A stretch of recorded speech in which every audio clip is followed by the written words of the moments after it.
നമ്മുടെ സ്വന്തം കുടുംബ സംഗമത്തിലേക്ക് ഇങ്ങനെ പോയിക്കൊണ്ടിരിക്കുമ്പോൾ റോഡ് സൈഡിലൊരു വണ്ടിയുണ്ട്, നീളമുള്ള വണ്ടി, റോൾസ് റോയ്സ് ആണെന്ന് ചെക്കൻ പറഞ്ഞ്. ചെക്കൻ അതിൻ്റെ മുമ്പ് ഒരു ഫോട്ടോ എടുക്കണം പറഞ്ഞു. ആയിക്കോട്ടെ എന്ന് ഞാനും. അങ്ങനെ നമ്മളെ കുടുംബ സംഗമത്തിലേക്ക് എത്തിയപ്പോൾ അത് സ്വന്തം റാഫിക്കാൻ്റെ വണ്ടിയാണ്. റാഫിക്ക ചെക്കനോട് ചോദിച്ചു, എനിക്ക് ആ വണ്ടീൻ്റെ ഉള്ളിൽ കയറണമെന്ന്. ഓൻ പറഞ്ഞ് എന്ന് പറഞ്ഞ് അങ്ങനെ വണ്ടീൻ്റെ ഉള്ളിൽ കയറി. ലോകം കീഴടക്കിയ സന്തോഷമായിരുന്നു ചെക്കൻ്റെ മുഖം കാണുമ്പോൾ തന്നെ നിങ്ങൾക്ക് മനസ്സിലാവും. ഇതിൻ്റെ പുറകിലൊരു കഥയുണ്ട്. എൻ്റെ കുട്ടിക്കാലത്ത് സൈക്കിൾ കൊതിച്ച ഒരു ബാലു ഉണ്ടായിരുന്നു. ആ കുട്ടിയാണ് ഇന്ന് 15 കോടി രൂപ വിലമതിക്കുന്ന റോൾസ് റോയ്സ് കാർ സ്വന്താക്കിയത്.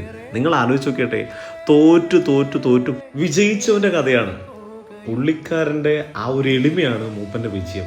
മൂപ്പൻ്റെ കയ്യിൽ നിൽക്കുക എന്ന് പറഞ്ഞാൽ ഇന്നത്തെ തലമുറക്ക് വലിയൊരു ഭാഗ്യമാണ്, ഇൻസ്പിറേഷനാണ്. അങ്ങനെ നമ്മൾ കുടുംബ സംഗമത്തിൻ്റെ പരിപാടികളൊക്കെ ആരംഭിച്ചു. അമ്മാളുവിന് പാട്ട് പാടണമെന്ന് പാട്ട് പാടിക്കഴിഞ്ഞ് എല്ലാ സമയത്തും പാട്ട് പാടി കഴിഞ്ഞ ഉടനെ നമ്മുടെ മുന്താസ് ടീച്ചറും ഷബീർ വക്കീലും നമ്മുടെ സിനിമാ നടൻ ആസിഫ് അലിൻ്റെ മദറിലോ ആയിട്ടുള്ള മുന്താസ് ജിയും കൂടിയിട്ട് ഒരു സമ്മാനം കൊടുത്ത്, പിന്നെ പരിപാടിയിൽ കൃഷ്ണൻ്റെ ഡാൻസിലാണ് എന്ത് പരിപാടി അല്ലേ. കൃഷ്ണൻ്റെ മനോഹരമായിട്ടുള്ള വികാര നിർഭരമായിട്ടുള്ള അതിമനോഹരമായ ഡാൻസ് കണ്ടു. നമ്മുടെ കുടുംബത്തിൻ്റെ പ്രത്യേകത എന്ന് പറഞ്ഞാൽ ജാതി മത വർണ്ണ വർഗ വ്യത്യാസമില്ലാതെ എല്ലാവരും ചേർത്ത് പിടിക്കുന്ന ഒരു ടീമാണ്. ടീം എന്ന് പറഞ്ഞാൽ കിടിലൻ ടീമാട്ടോ. നമ്മൾ അഡ്മിൻ പാനലിൽ സമീർക്കെ ഉണ്ട്, സുരു ടീച്ചറുണ്ട്, ഷബീർ വക്കീലുണ്ട്, പൊന്നക നൗഷാദൊക്കെ ഉണ്ട്, റഷീദ് കരിയാറൻ സാറുണ്ട്. എല്ലാവരും അടങ്ങിയ നല്ല കിടിലൻ ടീമാണ്.